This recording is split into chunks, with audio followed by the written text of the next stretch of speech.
Hello, everyone, and welcome to the Gig Economy, the Gig App Podcast by Para. We've had a few different names, so just bear with me. A live weekly show where we cover all things gig related. We're trying to end out the year with companies that we believe in and the CEOs of those companies, like Delivered. We have today's guest. We have some other guests. We have Gridwise, just companies that we respect and like what they're doing. So good evening, David. Thank you for joining. Obviously, David and I co-host this. Before I introduce this week's awesome guest, David, can we give a quick, because I've had a lot of questions asked, can we give a quick update on Parapass? You mean Pulse? Or Pulse. yeah. There's just too many Para things. Para I know. It's frustrating. I told people that was going to come out Monday. I think we just had a bit of a comedy of errors with the App Store, basically. So on our perspective, we've had to go back with updating some language, updating some settings. And my belief is it's going to be out tomorrow. Fingers crossed it's being submitted for review. And unless something goes wrong, it'll be available in the app. So I think what you'll see is just on the home screen, it will say Pulse. Mm-hmm. And click it and look at it, basically. You can link your accounts. If you link accounts, it adds to the Pulse map, basically. But that should really be it. The first version of launch is just super simple. You'll be able to see what other drivers in your area are getting as pings within a 40 by 40 mile radius around you, basically. So, right.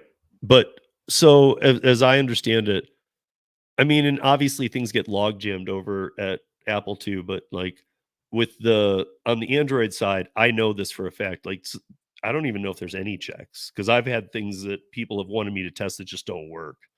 But on the Apple side, they're very strict. So I don't know if it often happens, but they sort of called us out for a screen that hasn't changed in like a year. But it's a different reviewer every time, and that's fine. Apple does a good job trying to make sure that they protect the privacy of people, and we very much agree with that. So I'm not upset about it. It's just delayed us a couple days. So, sure. Hold me to it tomorrow. It'll be out tomorrow. So you guys, Parapulse, should hopefully it's out tomorrow. I mean, it's just kind of a waiting game with Apple now. So, but it'll be soon. I'm sure. So, but today, David and I are joined by the one and only Mr. Joel Shapiro, CEO and founder of Dumpling. You guys know how I love Dumpling too, so don't. It's always a pleasure for me to have Joel. So Joel, welcome. I appreciate it. It's great to be here. Yeah. So for those of you that don't know too, before we jump in, Joel's up in Seattle. He's very involved in some of the things like that Sergio and we talk about the legislation and stuff up there. The town hall we had here with Stephanie Vigil. He ended up speaking with her, and so he's not just running the Dumpling company, he's also making sure that gig workers are being taken care of. So humanitarian award too, I guess. I don't know. Great company, great guy. Always enjoy your company, Joel. So but thank you everyone for tuning in as well. I will get to the chat here in a little bit to give you guys some time to roll in. But please post any questions as we go or anything relating to Dumpling. So while we have Joel here today, we can ask him. But so I've got it kind of bullet pointed, Joel, where we can just kind of walk through some of this because again, like I told you before we started, I noticed a big change on the website, on the landing page. And not for the bad. It just it was like, okay, cool. I like this. I dig this. So I'm going to save that for a minute here. And because I think we should start with the more traditional Dumpling. Because even that I kind of found buried in the website now. Well, not buried, but you had to. That used to be. It's not at the top. It's not at the top. It's not at the top. So for those of you that are wondering, Dumpling is the good witch against the bad witch of Instacart. So if Instacart's the bad witch, Dumpling is the good witch. However, it's different. Okay, so don't expect, if you want to get involved with Dumpling, don't expect to be fed jobs. However, we will get to a point about talking about marketplace, but you do find your own clients. And I've been doing it for a while. You don't have to have 800 to do well with it. That's something I've noticed. If you have one client, I mean, that alone is great. You know, I have 5 right now, and not all of them are as consistent. 2 are weekly. The other, you know, but they all treat me well. They all tip me after the fact, and I don't know what it is about Dumpling, but the people I talk to all say the same. I never really hear tip complaints or anything like that. Like, dude, nobody ever tips me. Like, people set their amounts, and you know, um you can connect any store. You can do anything with Dumpling, and I wanna be careful about this because I've said this before, but, like, when you're using the Dumpling app, if you need to go out and do a shop for somebody, you can go do 4 shops for them. Like, I have a client where I do a PetSmart, I do a Sprouts, I do a King Soopers, which is Kroger, Nice. and, you know, that ends up being a very extremely worthwhile time for me. Really helps this person out because I'm knocking out some serious time of their chores. And you know, I think Joel initially the team at Dumpling 2 talked me down a little bit from maybe having the amount set too high. You know what I mean? On the thing, go a little lower on the university team. Yeah. And well, wait, but I want this amount. And they're like, It's you'll get more on the tips if you take it. And they were yeah, right. yeah. Um, It's always a fine line, right? Because I think that the trade-off is, especially for someone that's doing this work and is professional grocery delivery, you can maximize a single kind of job and get as much as you can for one time. And then on the other side of that can be, hey, when people look back and they say, hey, I just got $150 of groceries, but it cost this much. How much am I willing to do that every week or every other week? And so one thing that we always try to kind of help people look at is kind of the lifetime value of a customer, and pricing your services in that sweet spot where you need to get paid a fair wage and you need to be paid for your work and your time and your energy. And clearly, that's not going to happen with most gig apps and things like that, and certainly not on any kind of, I'd say, reliable basis. And you also want to do it in a way where your customers also say, hey, this is valuable, this is worthwhile, and I want to do it every other week. And if you can find that kind of sweet spot and that customer that appreciates it, it really ends up being kind of a valuable and a good kind of long-term relationship with your customers. And when you don't have to spend the time getting to know someone and marketing and find someone and realizing what their routine is and how to get in their house and what kind of things, then you can really get efficient at it and start to make a lot more money. I got to tell you, I mean, I interviewed Joel for the first time way back. Long time ago. It's yeah. I mean, like David, I had you on my 5th podcast. I believe I had Joel on like my 25th. Like it was like that long ago. So How many has it been now, Steve? Like 300 or something? 300 is Monday with Sergio. Hey, there you go. Wow. So yeah, it's been Congratulations. it's like my age. It just goes up quickly. So but with the Dumpling app too. So okay, it's not feeding you customers, you guys, but like I was saying, get a couple. I've I've only had like I had one that I did a work for twice, and then they stopped using me, but it wasn't me, and they didn't go to another shopper. They just stopped using the app.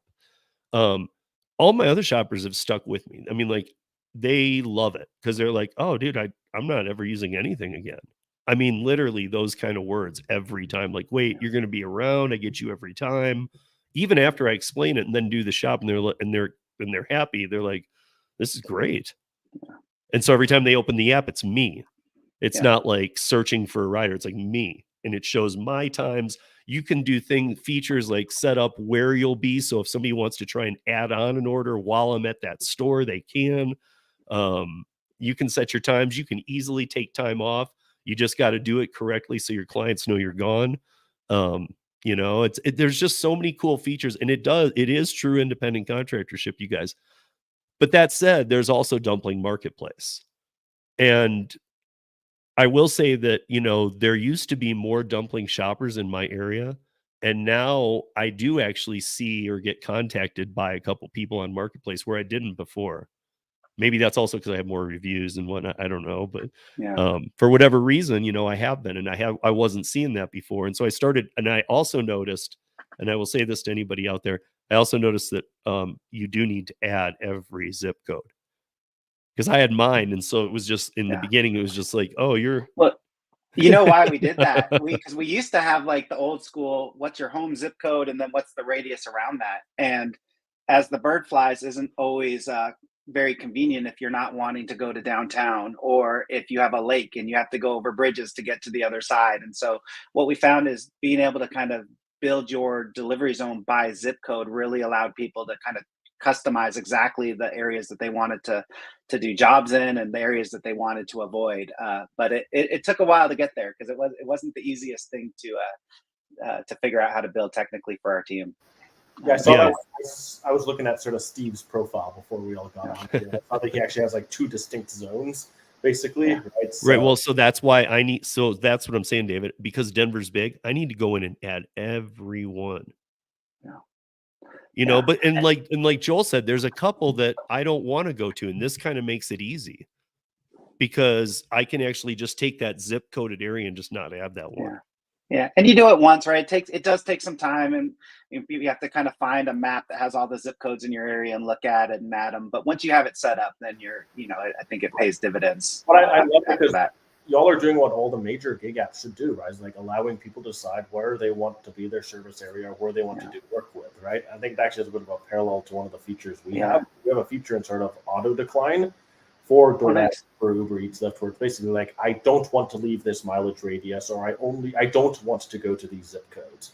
Basically. Oh, nice. And it'll figure that out in the time that you have to accept or decline. And that's fantastic. And sort of delete it. Well, no, but you can also set your parameters, and then it just does it, so you don't have to sit there and watch 10,000 bad orders. Oh, I love that. And I don't want to go more than 2 miles. I don't want to take anything under $5. I don't want to take something that says McDonald's, right? You can name places. No wonder so many people are using you guys now. That's fantastic. I mean, or a feature, Joel, that we have flagging. Before we go more into Dumpling, we have a flagging feature. I think you'd appreciate this. You can flag locations. This is an apartment, there's nowhere to park, don't come here, this person doesn't tip, I don't want him again. So that when another ping from them comes through, you see it drop down your notes. But I think I bring it up because I think, what we've always done when we build these features is, frankly, I've always said, like, I wish there was a world in which I didn't have to build these features and Para didn't have to build these features, because, frankly, the platforms that you work on should just have this built in and allow you to do that. And that's what you've done, right? You've done what we've said people, platforms should do. And I guess with that, I think it's awesome. But 2, I always find this interesting. Like, how did you decide to build this? Basically, like, how did Dumpling come around? Why are you here, Joel? Like, how? Well, it was kind of like you, like your motivation in the sense that we tried other things when we originally started way back when. We were a very different Dumpling, but one of the things we tried to do was to kind of be somewhat of like a glass door for non kind of traditional work. So if you were doing hourly work and you go on Glassdoor and it's always this, did you get stock options? What do you think about the CEO? And in reality, if you're doing hourly work and shift work, did you get like scheduled, just enough hours not to qualify for any kind of benefits, or did you get like the graveyard shift and the morning shift right back to back? And so a lot of what we were trying to do was just advocate for people that didn't have a voice, and we were trying to collect ideas and do that. And what we had no idea and didn't expect was kind of overnight, we started having hundreds and hundreds of gig workers that started using the site and just posting like insane stories about what they had to deal with, and how pay was changing, and how they were being forced to take jobs or like risk getting deactivated, and just like story after story. And so where we first started was we started just like doing things like doing pay trackers and helping gather data and writing articles and sharing that out and being like, look at this like insane like underbelly of the gig economy and all the stuff that's being like just completely exploitive of the workers that are making it happen. So that's where we started. Where we got to was it didn't matter. It didn't make one damn bit of difference. Like no one was going to change. It was growing. And so kind of the conclusion that we came to kind of as a team and where to focus was, we just got to do something completely fundamentally different. And our belief was kind of exactly the ideas that you're implementing and talking about with Para, is that the system and the way the gig economy works is inherently screwed. And so we just believe that we have to come up with a completely different methodology of doing it. And Steve, you talked about like how your customers keep coming back and how great that is. Kind of our belief was, and then talking to so many, and Instacart was by far the most egregious offender. I mean, we had stories about I love Uber. it. I love We had this. I stories love it. about everyone, but God, the stuff we were hearing about Instacart and the people that, like, just incredible people all over the country that were just getting completely screwed. And so I think the thing that quickly we realized, so we spent time with hundreds or thousands of shoppers for years, just kind of learning their stories, and we were doing pay trackers and just seeing, enter a market, start pay up here, and then quickly do, enter another market, pay up here, and you could just see kind of what was going on. But over and over again, we heard like the best people, like, they were always being asked, how do I get you next time? Like, I'm so sick of getting some dud that's going to come up and then getting you, and then a dud, and then a dud. Like, how do I get you? And what became apparent to us, and I think it's just an obvious statement, was the gig economy wants to anonymize the workers and make it seem like the workers, there's no difference between anyone and everything. But the reality of it is the people that are shopping for your food, the people that are doing errands for you, the people that are coming into your house are everything. And so our whole thing is like, instead of building an app to tell you what to do and to do this and do this, is like, how do we just build an app that supports what you're doing, that lets you like get rid of all the technical things that you don't know how to do and all the decisions that that are hard, and helps you there. But at the end of the day, it's your business and you're running it. And fundamentally, if you're in control of your pricing, if you're in control of the services and the clients that you work, we can never like make a wrong turn and go down an alley where we decide we're gonna like reduce your pay by 50%. And so like part of the way we structured it was to really empower the workers, because they're doing everything. And part of it was to build a system that wouldn't allow us to even like be able to do those things. And I think kind of similarly, so like, how do we create an alternative to the gig work? And I love what you guys are doing. How do you almost put a middle layer in to filter out and like limit that stuff? And I think the stuff that I've been doing for the last 3 years with the Office of Labor Standards and the advisor committee is kind of the same thing. It's like, I'm going to spend some time building and working with our team to build a different alternative. And at the same time, knowing that the gig economy and the gig companies are continue to do what they do. And not everyone is going to be able to or want to start their own company, and or even know that that's an option. So they're going to go down that path. So how do we also work on laws and regulations and things like that to limit kind of the bad capabilities of the bad witches to exploit people? And so it's kind of been a two-pronged approach, and I really love what you guys are talking about and doing as well, because I think the commonality is, how do you empower the workers to be able to figure out what they want, what they don't want, and what's worth their while. Yeah, and I really love what you said there. It's like, well, we found also just like, good gig workers are good, right? Good workers are bad good. And some people aren't that good, basically, but it's sort of unfair when everyone's just lumped into sort of being the same there, right? Yeah, exactly. When I worked at Uber, we had a lot of that request, right? Being like, hey, can I get the same Uber driver? Hey, I'm here for a bachelorette party for the weekend. We really love this Uber Black driver. Can we just book him again every trip? Yeah. Basically. Yeah. And then we considered that a lot internally at Uber, but the answer was always that ruins marketplace dynamics, right? Any bit of friction leads to less matching. And basically the answer was... you also definitely would probably have an issue of people learning on their own to go do what Joel kind of did. Like, hey man, why don't you just call me from now on and not go through Uber? Sort of, but I think the bigger risk was basic. One, you should be able to do that if you're an independent contractor. You used to deactivate. Yeah, people. I know, but we know Uber does everything they can to make it so. But the reality is, you want to know why we didn't do it, right? The answer is why we didn't do it was, what we learned was the biggest predictor on whether someone takes Uber or Lyft is the ETA. So anything that drives that ETA up even half a minute or a minute is no good, basically, right? So that's really the answer. It's like, hey, we know that people would want this, drivers would want this, passengers would want this, but it's not in our interest to allow this. And That's such a good point. And we actually, we have like amazing advisors and different people we've talked to. And I remember early on people saying like, you're going to have to pick one or the other.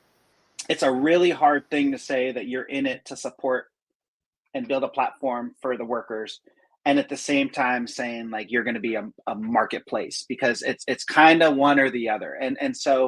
And we had our foot in both, and we learned some hard things, and we made some mistakes, and we tried some different things, but it really is a hard thing to balance. And so ultimately, where I think we've ended up as a company after some zigs and some zags is to say, hey, we're primarily always going to be focused on the service provider, on what we will call like business owners, local business owners.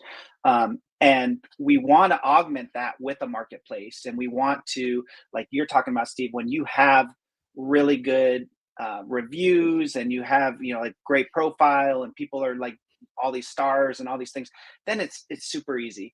Because then people can come to it and find it. But you get into this really tricky place where if you're spending time as a company promoting the marketplace and come find, and that's expensive, that's where the ads come in, and now all of a sudden it's like, okay, well, we just spent a lot of time and energy like getting this customer, and they're going to come to person A, and person A is like, I just didn't do it, or they flaked on it, and now you have to kind of do sticks and carrots. And like it really was for us, it kind of put us in a place where we were doing the very thing that we didn't want to do, like, and so that and at the same time, there's amazing people that are running their business that really benefit from the marketplace, and it can be good. So that's been kind of a constant thing to try to figure out what's the right balance, what's the right area. So I'd say, if we're probably more 75%, 80% on like the tools and just what do you need to go and market, and what do you need to make decisions to like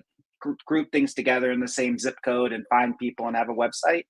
And I would say maybe 20% on, taking advantage and being fortuitous with the marketplace, but not going out there and spending a ton of money and marketing. So now we have to play the sticks and carrots game with people. That speaks a lot to me, because we've done this initiative called Para Works, where we're basically like, hey, can we find other good paying work and put that in front of the workers in our system, so you can say no. Well, I guess what the philosophy is saying, the best way to say no to bad trips from the major platforms is if you have other good trips, basically, right? So we've gone in and we basically said, hey, can we work? A lot of drivers like catering, right? So lunch catering, dinner catering, office catering, it pays well, it pays quite a bit more than the regular trips. So we went in and started offering these, but I hear you very much in that there's a bit of a slippery slope, right? It's like, okay, now exactly what you said, somebody no-showed, somebody dropped it last second. How do you then go get somebody to go pick that up last second? All of that. Yeah. You spent a lot of time trying to think through like what is a system which can still allow people to get this good work, but that is fair, doesn't have that slippery slope. I think what we decided on was basically like, look, you can cancel up to any point up to 3 hours beforehand. You can cancel at any point with a slap on the wrist type penalty. It's like 72 hours that you won't get an offer.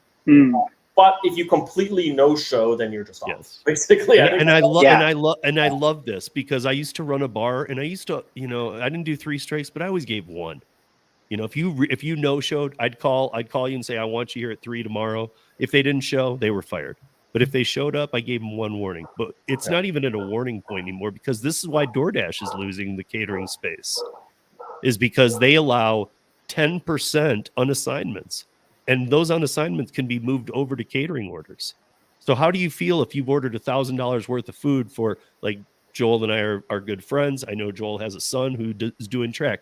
Let's say there's a big track meet. You've ordered $1,000 worth of food, and it just, not only is it late or it's reassigned to somebody else, it just doesn't show.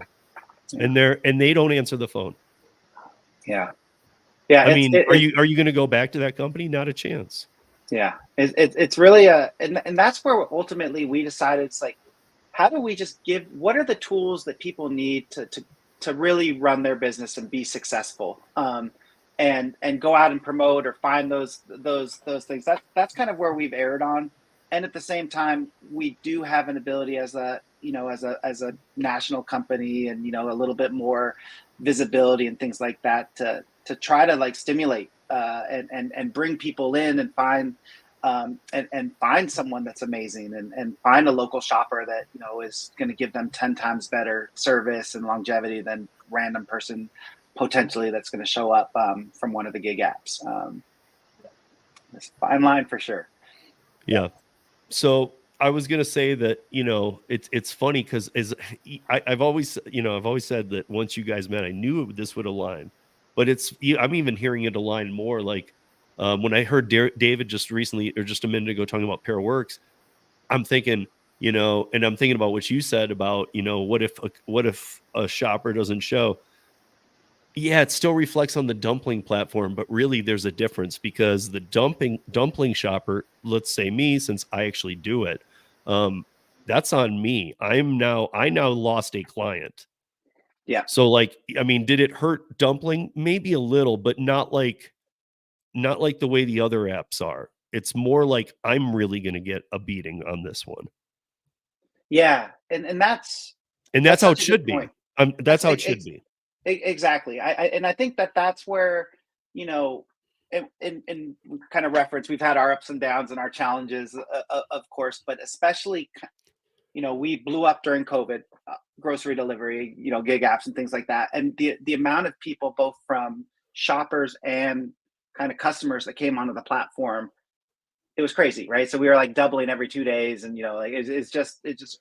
But we had so many people that were signing up that didn't even understand that there was a difference, right? And so some people like didn't even realize, because there were also like Instacart and Amazon were full, so all of a sudden people were coming and just getting orders. So it felt a little bit like just like a normal gig app. But as after, you know, that kind of, we rode that wave and then rode it the other way. I think that's really where we figured out, like, we're not a platform for everyone. You know, this is not the equivalent of sign up for DoorDash and just have things come. And there's a subset of people where it's a horrible app for them. It's a horrible platform for them because they, you know, they're not going to do the work to really win a customer over or find a customer. And it's just not going to be a good experience for them. It's going to be hard on us as a company. It's going to be hard on the customers. And there's a subset of people that take a lot of pride and ownership in their work. They value the relationships with the people that they shop for and they do these jobs for. And so part of where we've really had to steer and learn and evolve to is just, how do you like make people understand, like, if this is you, if this is the type of like personality you are, and this is the type of work that you're putting, this is going to be a fantastic platform for you. And if you're expecting this, just let's not waste anyone's time. We're not going to be a good fit. And Yeah. I If you're yeah, not if you're not a hustler, and I mean by that I mean like you're gonna first of all, I can say this now because I've been doing it long enough that you're gonna make way better money on dumpling once you have some clients. Way better money.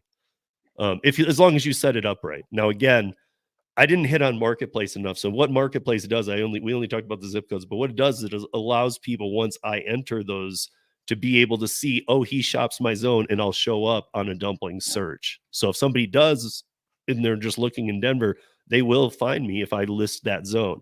yeah, Also, there's perks that we've talked about before, but I'll just quickly mention them. Like if you are a certain way, like I think one time we talked about like um maybe a person that was like a sport like a gym enthusiast, and he was like you know, he had a lot of clients that he also was like training. He was like a trainer, and so had like this great diet. Or if like you're paleo, or if you eat you know, you have a very select diet, you can put those in your dumpling profile. And then when people find you and you're like, I eat paleo, but like you're willing to shop for whatever they want. If they want meat, you'll go shop for meat. But yeah, if you eat paleo and you put a little bit of you into that profile, you might get clients on that. yeah. He's huge. Yeah, it really is. And on so many different levels. There's like, I understand this diet. I can help pick the great things out that are going to fit with this diet.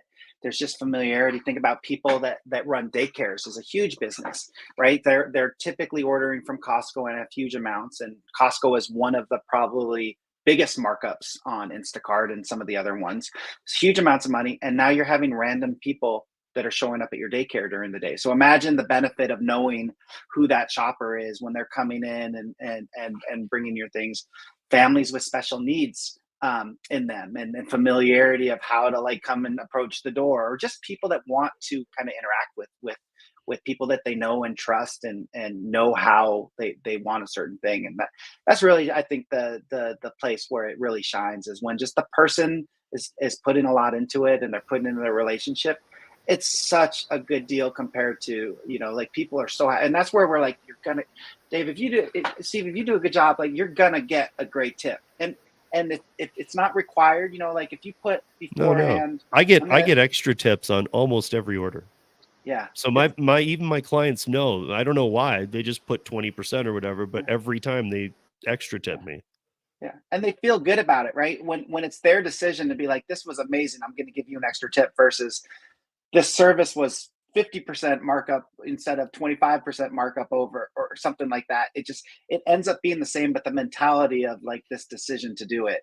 And then of course, as a platform, we just try to make it so it's, it can't get forgotten about. Here's a reminder of you tip Jed, and different things like that. But yeah, the mentality of things really does play into a lot of these kind of results for people. And so I know David had a question on this too, and I want to mention something. So I have customers here. Not every state does this, but so King Soopers is Kroger out here in Denver, in Colorado. So, and City Market is Kroger too.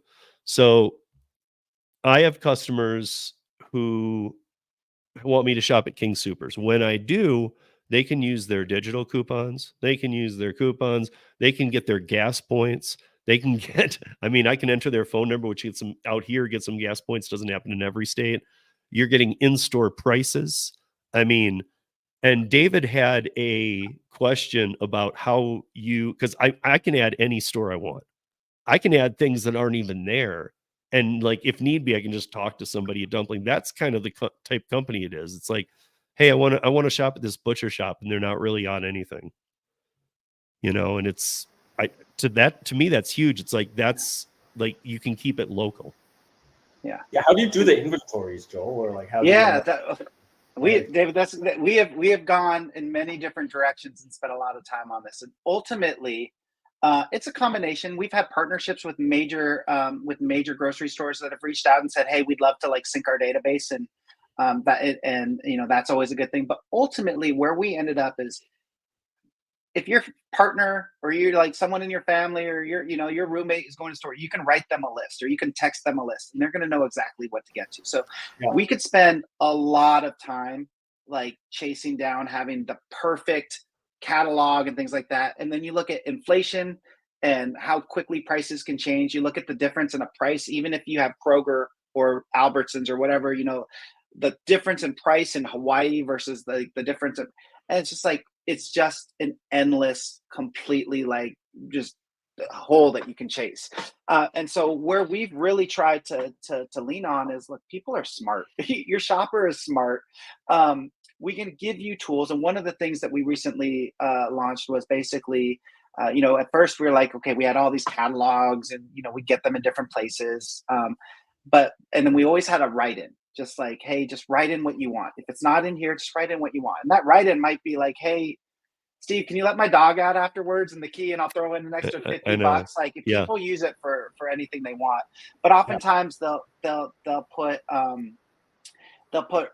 put kind of like, hey, can you go to the store and get me like whatever the fresh fish is, like get me that, if they get that deal. What we've started to do that people have loved is really kind of build on that write-in.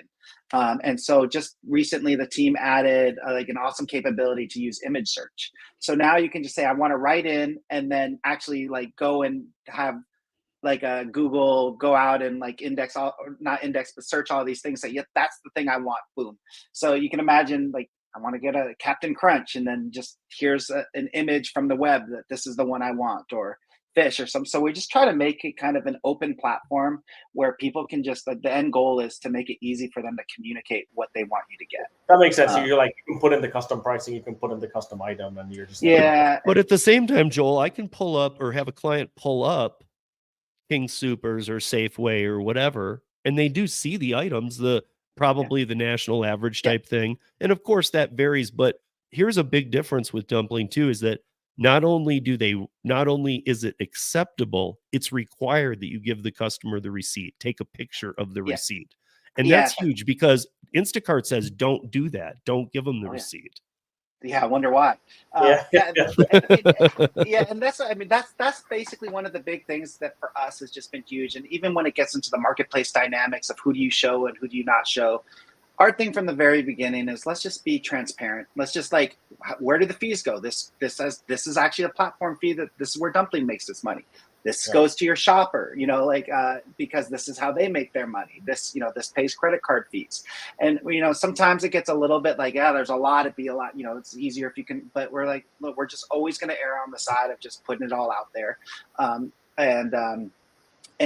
I think it's the same thing with receipts is long ago. It's just, it's generally the bigger the order, the more time you spent shopping. Right. And so, one of the things, but then there's credit cards and that changes credit card fees and things like that. So where we evolved to is just if people price and they have the ability to do $10 and $15, we've kind of given them every tool you want to price your services. But in general, if you just say, I'm going to charge $15 to go to the store for you, and they ask you to go get $500 of stuff, you're losing out big time.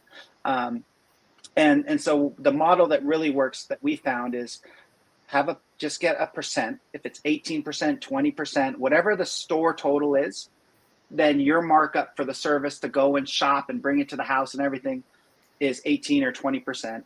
And you are going to get all the benefits of the sales at the store, the 2-for-1s. If I have a card that can run and make the prices go down, and then here's a picture of the receipt so that you're just accountable to that. And everything's transparent, and that really has ended up being the pricing model that the vast majority of people use. And as you do more work, you get paid more. And then also, we've evolved to say, okay, but sometimes if you're only getting 10% and they want you to go across town to get a Snickers bar, that kind of sucks. So we've kind of combined that with a minimum of you can put in to say, hey, if I'm going to go to the store with you, it's $20 at a minimum. But if it ends up being a big price and over $20 at 18% of the total, then we're going to do that.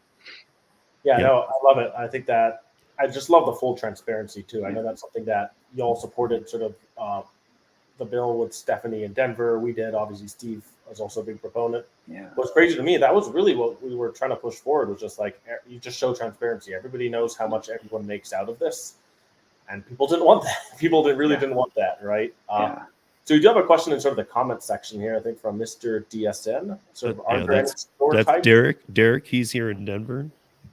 Are there any store types or product types that are not allowed? Yes. So basically, the limitations come from the platform that we use for credit card processing. So it's going to be liquor stores and tobacco stores. And then oddly enough, some weird things that are in there, some that make sense, some that don't. I think sex toys is in there, but it's essentially kind of a pass through of our credit card processing rules. So the vast majority of things are totally allowed. I think that we could kind of figure it out market by market for alcohol and things like that, but the cost of getting permits for each city or locale or state, depending on how it is a little bit much. So some people do that, but that's kind of just off our platform, and basically then any store, any kind of service that you would want to do is fine. And then basically the big ones are alcohol, tobacco, are the ones that are limited. So Joel, when you pay for the order that's coming through a Dumpling credit card then, or?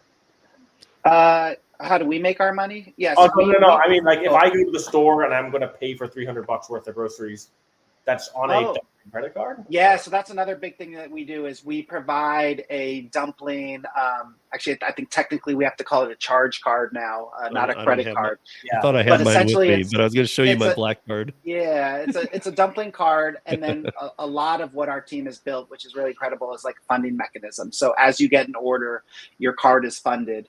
And so that way you don't have to front. That was another early on, a really big kind of a challenge for people when we used to ask, hey, why do you keep working for Instacart? And we're like, I don't have the technology to do it. I don't have the money to go front $300 for multiple orders a day. And so that's another thing that we do is we give you a card, and when you get an order, it gets funded. And then you go do it. And then basically on the back end of things, the way we do it is we kind of charge we place a hold on the customer's credit card. And that allows us actually to do a lot of like fraud detection and make sure the credit card's good, and also then be able to kind of just be able to charge it later. And then you go and shop with the card. You attach, let's say you went to 2 stores, you went to Costco and you went to King Supers. You attach those receipts. Then the invoicing is automatically calculated for you because it's based on percentage or flat fee and all of that. You hit charge, and then we basically charge the customer's card for that amount, and then take, like the money to pay back the groceries, take the credit card processing fees and do that, take your earnings and put it into your account. And then also for our platform fee, which is where we make our money, that comes to us. So kind of all of the splitting of the money and everything happens on the back end, and then do the automated receipts and stuff for the customers. But David, let me add this though too. So like, if you, let's say, David, you're my customer, and every week you order $400 worth of, or $300 worth of groceries, or whatever you're doing, and so it puts that ghost charge of 10 or 20 bucks or whatever on there. When I do the order, the shop, it goes away. But that's what he's talking about for the hold. But here's the other thing: if like say Thanksgiving comes up and you have a bunch of people coming and you have a $2,000 grocery bill, I can call Dumpling and get that approved. Yeah. I can go over the norms to build, not just like a one-off, like, here's a debit card, but a instant, like, pulling from one card, using that balance to fund another card, all the errors that happen in between, all of the fraud that can be done and all that. So I know that's not easy. I know it sounds we have an incredible engineering team, and what they've been able to build and do has been nothing short of, I'm just kind of amazed by it on a daily basis. But yeah, it's complex. We always laugh sometimes, and we're like, man, you could take part of our business that we've built and you can go and like recreate Greenlight, like the credit card company for kids. And there's so much in each little part of the business that's been developed. But yeah, they've developed just an immense amount of IP and figuring out how to do those things, and it's really impressive. Yeah, because I know people say, hey, that doesn't sound that hard. I'm like, as somebody who's had to draw some of these things out or try to do these things, like doing it well at scale is hard. Is hard. Yeah. So I have a question on my end, which is, I think for people who are listening here, a lot of people do food delivery. Some people do Instacart. So the obvious, if I'm one of the people here and I'm saying, hey, I want to go find customers, right? The obvious one is I make a delivery to a house. Let me go tell them that maybe they can use me in the future. I go deliver a large catering order. Maybe I tell them, hey, if you have anything you need, here's my, Steve's Dumpling page, basically. Outside of that, just direct asking somebody that you're already doing on the trip, like, what are the best ways you've seen that people have customers? Yeah, and Steve has had some amazing people. Celeste that's out in the Jersey Shore and how she runs her business, and Susie Q that's in Riverside and outside of LA. They're just like incredible, and I would say those two are amazing examples of like networking within their kind of city and their chamber of commerce, and with all the grocery stores. Their grocery stores are just handing out their cards of doing these things. Celeste has partnered, and she's on the city chamber of commerce where she lives, and every single business like is promoting her, and she does like she's added their stores to say, hey, I can do delivery for this dim sum place, or I can do delivery for this bakery, and it's incredible the amount of promotion that they do. And Susie Q is the exact same way. She's had stores that outright like don't want anyone doing delivery, and some of their local like local people that are saying, hey, if you need delivery, you need help, like Susie Q is out there. And so I think that's a big one. Word of mouth is another one. That's my biggest one. People always want to, like, when they join, they want to do all of this crazy, I'm going to spend all this money marketing on Facebook and doing this and that. And, it's worked for some people for sure, but it just feels like it more often than not, it doesn't really, like, spreading this gigantic net out it's not as effective. And so what we've seen is like, hey, you do a really good job. Like when you do get, we always kind of say, start like with your inner circle of friends and family or a business that, do a really good job, get a review, get some things out there. I think it's a great place to start. I've also found in Facebook groups, there's so many Facebook groups for neighborhoods and cities and different things like that. So just a personal post of like, hey, here's who I am. I just started this business. I'm going out on my own. I've worked on gig apps for 3 years, and I want to kind of go out on my own. And my business is represented on this platform. That tends to, I think, just being authentic. There's a And profile that you can send them to, yeah, so here's a that you are profile. actually part of it. Yeah. And then I think some people are really good at just saying, "Hey, if, someone's, hey, you're so good. Thank you so much. Is there anything I can do?" I would love a referral. If you have anyone that that can share. So I think people that are, and then it just kind of builds on itself and builds on itself. And I think that's the way that I've seen it be most successful. Is not like I'm going to go out and market and overnight I got all these these customers, but more I just do a really good job at what I do, and just kind of builds and builds, and before you know it, a year later you have this really incredible customer base. It's sort of like, there's always like your friends ask you, like, I've got a guy or I've got a gal, right? You're always like, I've got somebody for you, basically, right? Yeah. I think absolutely. about that. Like, I use the same moving company pretty much every move, and if anyone ever asks me about moving, I'm like, they're the people. Ask them, they will touch it, and like just go with them, basically. And people want to support the local, the individual, the local company. No one wants their money going to some of these gig companies, and more than ever now. I mean, I don't know. I'm sure Joel, Instacart's paying $4 an order now. Yeah, we always see. There's always every time it's like we kind of joke. It's sad, but we kind of joke is like you can kind of set your watch to every 6 months to a year, one of these grocery delivery gig companies is going to do something just totally shitty. And we're going to, all of a sudden, we're going to be looking at our signups and they're going to go up and we're like, well, what happened? And so we're just looking at this and kind of go back to like late July. Sure enough, we had a bunch of spikes in people signing up and starting their own business. And doesn't take long. You just do a Google search and you're like, oh yeah, I see Instacart did this. And it's kind of dumbfounding, but at the same time, it's been so long, it's just an expected thing at this point.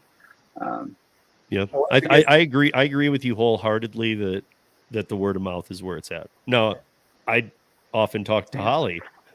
Holly and I do a thing every couple weeks, but we, she doesn't get that as much. She doesn't see as much word of mouth, I had one now I have 3 customers from the one, or 2 more, so 3 total.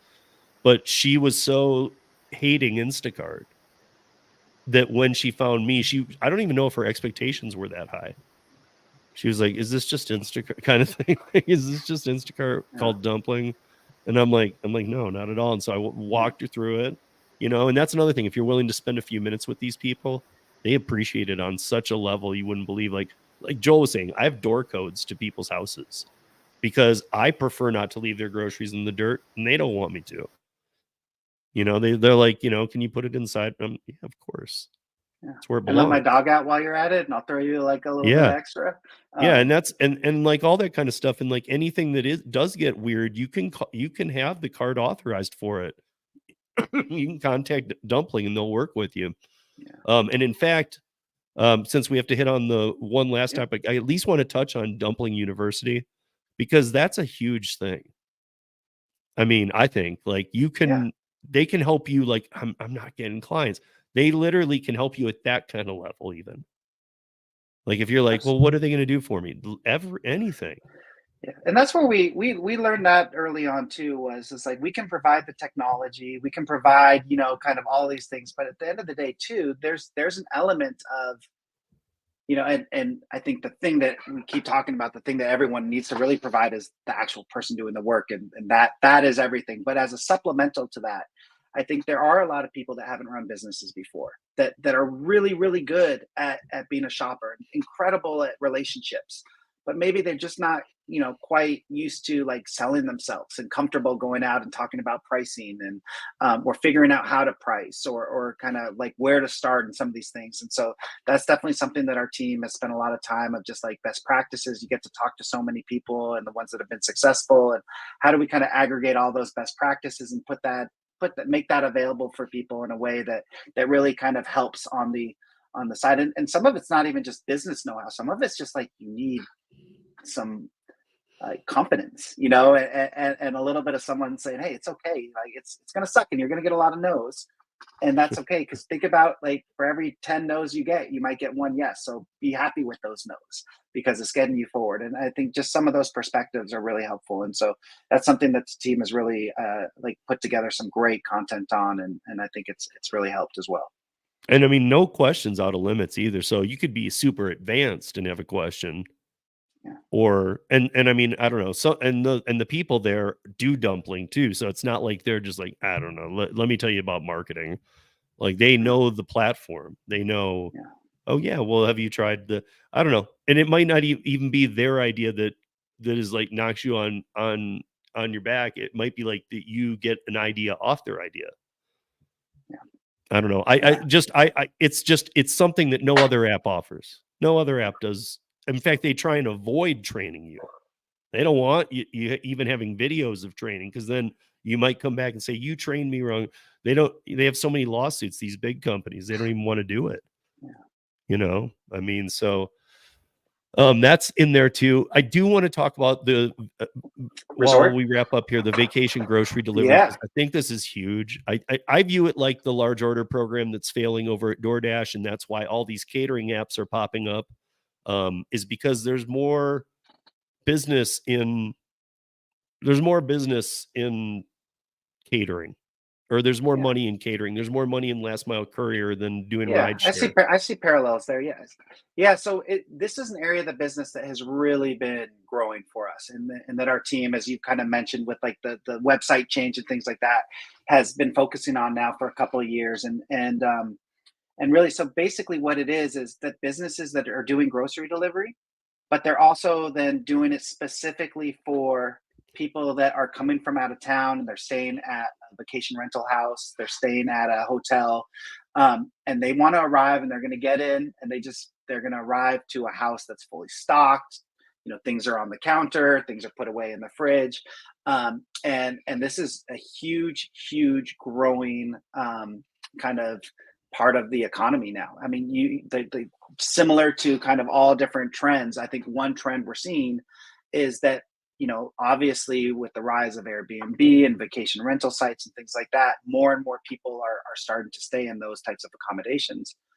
And at the same time, you know, that's taken away from people staying at hotels, and there were a lot of kind of services built into a hotel. You know, there's a restaurant downstairs, there is a spa, there's, you know, all kinds of things. And so we're seeing basically I would say a little bit of a movement away from kind of the typical, I'm going to stay at an Airbnb, but like everything is for me to then figure out, and I got to throw all my sheets in the washing machine and take the trash out and all this stuff. And more of these companies are starting to offer, I think, kind of services and say, hey, would you like, and this is, you know, very kind of nice, like high end accommodations at ski resorts or at beaches or in cities If like I'm going to be Nashville spending or that kind of Austin. money to go on vacation, I don't Yeah, want to shop. yeah, I don't want to go figure out a store in a different state. yeah. And I And would just, and that's where it's like, it literally becomes, I'm going to pay you good because I would yeah, love to get there and have it stocked. exactly. And there's a lot of work to be done in terms of, hey, you have to actually, if you're doing the grocery delivery, you have to reach out and get in touch with the property managers. And Holly knows this, and get the entry code. Those people need to trust you to come into their $1 million homes and have everything going really well. And so over the years, we had seen a lot of our, you know, dumpling people that were using kind of our core dumpling platform starting to be successful in this space. And we saw that at Disney World, we saw that at beaches, we saw that in some ski resorts. And Steve, you had mentioned that you saw a Littleton Yeah. person, and John Miller, who joined our team a couple years ago. His background was he actually started one of the first and most successful vacation-based grocery delivery companies in Vail and Aspen, and he was doing it before he talks about this. He's like, I was doing it before anyone really knew what grocery delivery was, because he moved out to Vail to snowboard in Aspen, and was delivering pizzas for Domino's to the Ritz Carlton and things like that. And this is, I guess, back in 2002. He obviously can tell his story a lot better than I can. How But did then he people are live like, in, hey, how did he afford to live in Vail working for Domino's? I don't think I think this is probably a lot of his motivation on starting his own company. But you fast forward, and he turned it into a gigantic company for doing vacation grocery delivery. So kind of delivering to people coming from out of town, fully stocking their, like their places at the Ritz Carlton or really nice places. And so he did that for 15 years, and then ended up selling his business to a resort holding company. And then we hooked up a couple of years ago after he had taken a break, and he said, "Hey, there's no one really focusing on, we had success, and we were trying to figure out how to make it easier, because there were a lot of challenges with using our core platform for someone that wants to schedule 2 months out, and all kinds of different things. And there was a lot of overlap, but also a lot of very unique needs for vacation grocery delivery. And so he's joined the team, and it's been unbelievable to kind of learn from his experience doing vacation grocery delivery, marry that with our experience doing grocery delivery and ordering, and kind of creating a platform. And so we started doing that a couple of years ago. I think that also, as like a lot of these businesses have a lot of employees, and they have to scale up and scale down with the busy season. So we've really been able to kind of build on our platform and customize it towards the things that are very needed and unique. Of, hey, when I'm placing an order, I have to give you, the property manager contact information. I need to tell you when I'm coming. And oftentimes it's like there's all different types of information that you need to be able to do and check out. You don't know what the store is because you're coming from out of the country, or you don't care what the store is. And so that's been an area that we've really invested in. It's worked really, really well. We're seeing it grow like crazy. And so we found it's a really nice kind of addition to our business that leverages so much of what we've been doing for the last 5-6 years. I think it's super smart, because I only ever use Instacart for one use case ever, which is we have like a team off site, or like the team's meeting somewhere. You're going to have like 8 people in the house or 6 people in the house, and you want the fridge to be stocked. And that's the only time we ever use Instacart. And there's always this awkward, who's going to be there first? We order it for some time. The food's going to be left outside. If the first person who arrives plane is late, then the food's just out there for 5 hours, basically. Yeah. So actually that use case. Let us know next time you have your offsite. We'll maybe make that a little bit better experience. We'd love to. So that we can wrap this up, I know that there's probably a ton of questions, because there have been people in and out, and we've been running around. There's different streams going, and I see that there's a handful of people. But Holly and I, next week, we do it every other week, but next week we are doing one prior to Thanksgiving. If you do have any questions about the resort stuff, the percentages, and all the stuff that we don't need Joel to be here for, come watch us next Tuesday on Holly's channel, and we can get into those kind of questions. We were having Joel here more to just explain give you guys the heart of Dumpling. It's I think we covered a lot, but I mean, like, it is a true IC thing. There is a marketplace where people can find you. You word of mouth is big. You set your prices. This is your job. I mean, we all say we're ICs. David and I have talked many times. I think I've said this with you too, Joel. I think it's undefined. I think they screwed up by letting the legislation come before the definition of an app-based gig independent contractor. Because I don't, like you were saying, a lot of people don't know how to run businesses. If that's the case, then nobody would be independent contractors, because to be one, you need to know how to run your own business. Yeah, we've seen. I think that's one of the things I've been really impressed with when we talk about the Office of Labor Standards in Seattle, and a lot of the legislation that's been passed through the city council is kind of saying, let's not focus on if someone's an independent contractor or not, because obviously we've learned a lot over the years with different legislation, and let's just focus on like the type of work they're doing and what they're doing, and try to pass laws that protect people from that standpoint. Because if you get too defined in one thing or the other, it either leaves a lot of people out, or it doesn't apply to people, and you're trying to push something that doesn't make sense. And so it's been really neat to see kind of how that's evolved to catch up to the point that you're making, which I think is a really valid one. Yeah. So David, do you have a last question for Joel? Because we should wrap this up, but do you have a last question for Joel before I wrap this up? No, I don't really, not more a question, just more so I just love the way that you view this work. I mean, Look at, if you guys know me and you know David and that and what we stand for, Joel stands for those same things. It's like the three of us up here are the transparency people. Like we're the ones, I mean, there are others, but we're the ones who really shove it down your throat. Like you are owed transparency. Yeah, really, if nothing else. I just love the way that you've built the platform, and I'm beyond that. Also, the advocacy work that you're doing is just thank you. I guess is so. Yeah, again, that's what I'm saying. Same type of things we're doing too. I mean, he talked to Stephanie for an hour and a half to try and give her his. I don't even know what you guys talked about, but I'm sure it helped her. Well, it was helpful for me too. It's really cool to hear the things that she's fighting for and all the conversations and things she's learned from you guys as well. So it was a fun conversation. And I will say this one thing is, it's easy for me to be here talking about this because our entire team feels this way. I think one of the things that and David, I'm guessing you have the same dynamic at your team.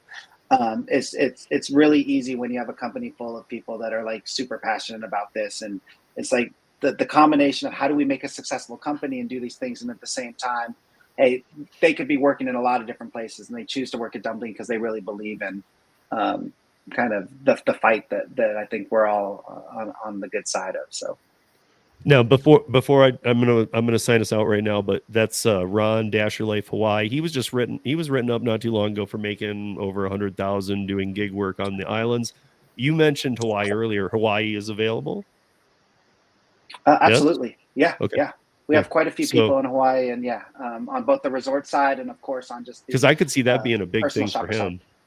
Side. Absolutely. Because he actually does. He's dealing with these people all the time, and it's a constant flip in Hawaii of guests. So it's just, I imagine, yeah. So I guess with that also, I just wanted to maybe bring up Luis. I'm not sure if you know Luis, who runs Delivery TV. Steve, maybe you give yeah. So Joel, Luis is he runs a channel that's probably bigger than any of the other YouTube channels, to be honest. I mean, you might be going, well, how? Because how have I not heard of him? He is the Spanish community. So they almost all of them speak Spanish. And I was even asking him because he has a big event coming up that like he I don't know, he's got 70,000-80,000 subs, and it's very active. When he goes live, it's very active, but most of them aren't even second language English. They just speak Spanish. So I don't know if there's something there that if he's in Houston. I don't know if that starts turning any wheels. I think that absolutely, because I think that's one of the really beautiful things about kind of the approach that we're trying to take is that you build your own network. So we have people in Houston that are like just tapped into their Argentinian communities, or the Venezuelan communities, right? It's like the ability to know who your customers are, for them to get you every time, to go shop at your specific type store is a really big one. So I think within any kind of demographic and thing, the ability to kind of serve your community and for your community to like always be able to get you is a really big thing. So I think, so I totally think that would be a great fit. Yeah, and the last comment I will make too, that yes, the card from Dumpling covers whatever you're charging, but you out of your money are able to, and I've done this a couple times, not because I did anything wrong, but you're able to, being your own boss, take some money off if they wanted 3 stores and it seemed like the charge was a decent amount. I've taken a chunk off as like, oh, don't worry, you know what, I'll knock one of the store charges off, and then I get double the tip. So they're like, they paid for it twice anyway. It's like, thank you. And then, I don't know. It's just, it's truly running your own business. We've hit our hour here. We've kept Joel over. So you guys, we are going to end this, but I want to thank Joel as always. I know I've spent hours on just phone calls with Joel too, sometimes personal, sometimes business, but he's just a great guy. The company reflects his person is how I see it. It's just a company I like to work with. I don't know. There's not a lot of apps do I like to work with. Most of us just plug away at some apps and are like, well, it feeds me, or I'm getting some money off it, but they're not loving it. It's not a passion. Nobody has a passion for DoorDash. Like a love affair kind of thing, it's like, it doesn't exist. But Joel, thank you again for your time. I'm really glad that you got into this lineup of CEOs and stuff that we're doing before the end of the year, because it's that we really want to point out the good people, and I feel like you and David have needed to meet forever, and now you have, and we're all on the same page. So hopefully in this new year, I think, and I was saying this before the show, I think there's going to be a lot of new trends, and I think there will be ups and downs. Though don't view that as everything's going to get better. I'm not giving you tips about like, oh, everything's going to get better, and no, I think there's going to be ups and downs. But I think overall, it might be the small guys' year. I like that. That would be a nice change for sure. It would. And, no, always a pleasure to be on the show. Thank you so much for having me. And David, really nice to meet you. And I was saying, I felt like I met you and watching the show and different things, but nice to officially do so. So yeah, it's really impressed with what you guys are doing too. Everybody that's watching, thank you for watching on all the different platforms. We are on Facebook. We are on 2 YouTubes. We are on Twitter. We are on Twitch. And we will not be here next week because of the Thanksgiving holiday. So happy Thanksgiving, everybody. We are back on Thursday, November 30th with Matt Spoke, the CEO and founder of Moves. So until then, but I do have a show next week though that will premiere. So even if you can't catch it right at this time, this is when it will premiere, the normal time, but catch it. I won't tell you what it is. I'm putting something together, but we have we have Matt on the 30th, and you guys be safe, earn smart, have a great Thanksgiving. And we will see you back here soon. Joel, if you can stick 1 minute with us. No problem. Okay, guys, have a good one. Be safe. We'll see you soon. Happy holidays.